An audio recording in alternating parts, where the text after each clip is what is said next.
నిజామాబాద్ జిల్లా బౌద్ధన మండలం కొప్పర్గా గ్రామంలో 20 లక్షల రూపాయలతో నూతనంగా తలపెట్టిన పిహెచ్సికి బౌద్ధన ఎమ్మెల్యే షకీల్ శంకుస్థాపన చేశారు. ఆరోగ్య తెలంగాణ కోసం సీఎం కేసీఆర్ కృషి చేస్తున్నారని చెప్పారు.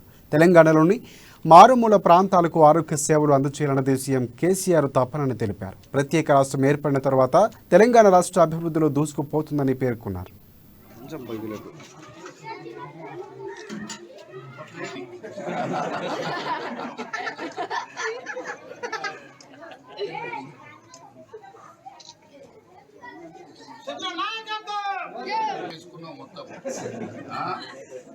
చిన్న పార్వతి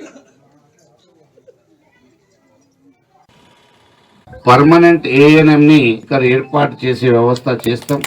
అభివృద్ధి చేసుకోవాలా ఏం చేసినామంటే सरपंच साहब अंటున్నాడు बहुत करे साहब आप बहुत करे फिर भी ये बोल रहे अरे बहुत करे साहब बहुत करे ये फिर भी ये करना है అయితే అనేక విధాలుగా అభివృద్ధి జరిగింది. 10 साल पहले का కుప్పర్గా क्या था 10 साल के बाद का కుప్పర్గా क्या है आप लोग एक बार सोचना. ఈ రోజు కుప్పర్గా గ్రామంలో కోట్ల రూపాయలు గత 9 సంవత్సరాల నుంచి రైతుల ఖాతాలో డైరెక్ట్ గా జమ చేసినాం.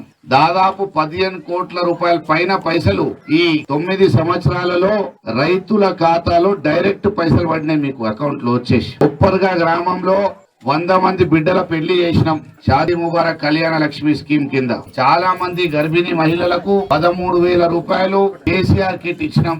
ఇక్కడ చనిపోయిన 2-3 రైతులకు 5 లక్షల రూపాయలు రైతు బీమా కింద ఇవ్వడం జరిగింది. బ్రహ్మాండమైన రోడ్లు